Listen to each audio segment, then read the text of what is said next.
स्वागत है भाई, स्वागत है मेहमानों का, स्वागत है, स्वागत है भाई, स्वागत है मेहमानों का, स्वागत है।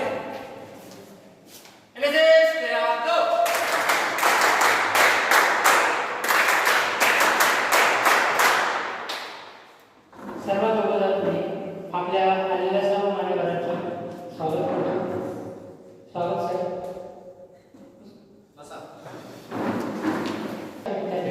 राष्ट्रीय सेवा योजना विभाग यांच्या संबंधित नंदुरबार तालुका विधायक समितीचे श्री भटसिंग भैया प्रभूषे विधी महाविद्यालय कायदेविषयक शिक्षण व संशोधन संस्था नंदुरबार आयोजित 7 दिवसीय श्रम संस्कार शिबिर आज आपण आदिवासी अकादमी या ठिकाणी पार पाडतोय किंवा त्याचे उद्घाटन आज करतोय।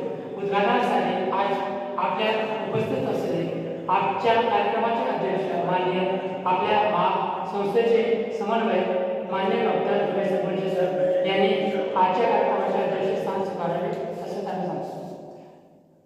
त्यानंतर आजच्या कार्यक्रमाचे उद्घाटन आजच्या विशेष हिवाळी श्रम संस्कार शिबिराचे उद्घाटन म्हणून आपल्याला लाभलेले माननीय न्यायाधीश श्री महेंद्र पाटील सर, सदस्य सचिव जिल्हा विधी सेवा प्राधिकरण प्राधिकरण नंदुरबार हे आज आपल्याला उद्घाटन म्हणून लाभले। त्यानंतर आजच्या कार्यक्रमाला परत उद्घाटन समारंभी उपस्थित असलेले आपल्या महाविद्यालयाचे प्राचार्य डॉक्टर एम चौधरी सर, सर्वांचे अगोदर मी शब्द सुमनाने सर्वांचे स्वागत करतो।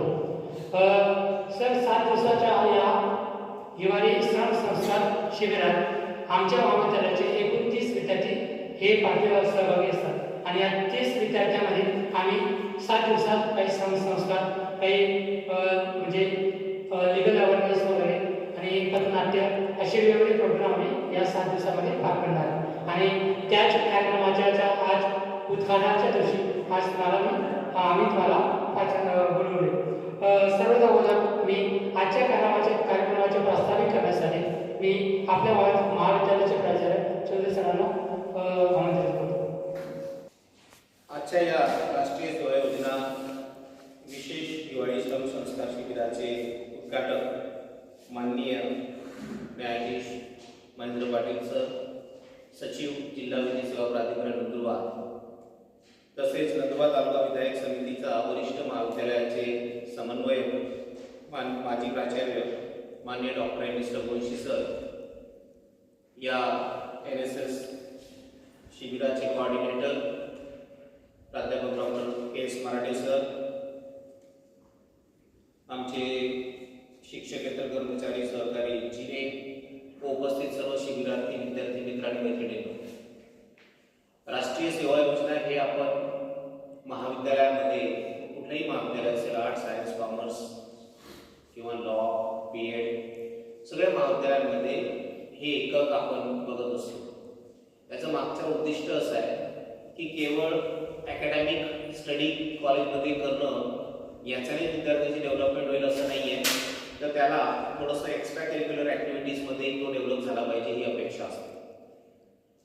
आणि एक्स्ट्रा करिक्युलर ॲक्टिव्हिटीजमध्ये त्याचा मेन ऑब्जेक्ट असा आहे की तो सेल्फ डिपेंडंट झाला पाहिजे, की तो घराबाहेर 8 दिवस राहू शकतो, घरामध्ये सगळ्या लक्झरियस फॅसिलिटीज आपल्या असतात, पण आहे त्या परिस्थितीमध्ये ॲडजस्ट करून राहण्याची पण सवय विद्यार्थ्याला असली पाहिजे। म्हणून कुठेतरी खेड्यावर जाऊन आहे त्या परिस्थितीमध्ये तिथं राहणं, झोपणं, तिथं दिवस काढणं, स्वयंपाक, जेवण, श्रमदान करणं, या सगळ्या ॲक्टिव्हिटीजनं विद्यार्थ्यांमध्ये एक त्यांचं पर्सनॅलिटी डेव्हलपमेंटचा महत्त्वाचा भाग असतो। दुसरं असं की जेव्हा 7 दिवस विद्यार्थी एकत्र असतात, महाविद्यालयामध्ये कसं असतं की तुम्ही सकाळी लेक्चरला येतात, लेक्चर झाल्यानंतर तुम्ही घरी जातात, त्यामुळे विद्यार्थ्यांशी तुमचं एवढं बॉन्डिंग निर्माण होत नाही। पण जेव्हा तुम्ही शिबिरामध्ये 6-7 दिवस असतात, तर तुम्ही 24 तास सोबत असल्यामुळं तुमच्यामध्ये एक वेगळं बॉन्डिंग तयार होतं, जे कायम आयुष्यभर सुद्धा टिकतं। या NSS सारख्या एक्स्ट्रा करिक्युलर ॲक्टिव्हिटीजला इतकं महत्त्व आहे, म्हणूनच नॅशनल एज्युकेशन पॉलिसी 2020 जी आलेली आहे त्याच्यामध्ये तर आता या एक्स्ट्रा करिक्युलरवर म्हणजे आउट ऑफ कॅम्पस ॲक्टिव्हिटीजवर सगळ्यात जास्त भर दिलेला आहे। म्हणजे त्याच्यामध्ये तर असे पण प्रोग्राम डिझाईन होत आहेत की 6 महिने विद्यार्थ्यांनी फक्त खेड्यावरच काम करायचं, म्हणजे डिग्री प्रोग्राम जो असतो समजा 3 वर्षाचा 4 वर्षाचा, तर त्याला 6 महिने त्याच्यातले फील्ड वर्कच द्यायचं. पुस्तकी ज्ञान खूप झालं आता, फील्ड वर्क की त्याने तिथं जाऊन प्रोजेक्ट तयार करायचा. म्हणजे एखाद्या खेड्यावर जाऊन तिथं अभ्यास करायचा की या खेड्यामध्ये नेमकं काय गोष्टीची कमतरता आहे, पाण्याचा प्रश्न आहे का, किंवा लोकसंख्येचा प्रश्न आहे, आरोग्याचा प्रश्न आहे, ह्याचा अभ्यास त्या गटाने करायचा. आणि त्या गटाने एक इनपुट्स गव्हर्नमेंटला द्यायचे की या गावामध्ये आम्ही सगळा अभ्यास केला आणि आमचा असा अहवाल आहे. तर या अहवालातनं खरोखरच गव्हर्नमेंट सारख्या मशिनरीजला लक्षात येईल की इथं काय अडचण आहे. कारण आपण बघतो की आपल्या डेमोक्रेसीचे जसे काही फायदे असतात, काही ड्रॉबॅक पण आहेत ते सोडवले जातात. कारण ज्याने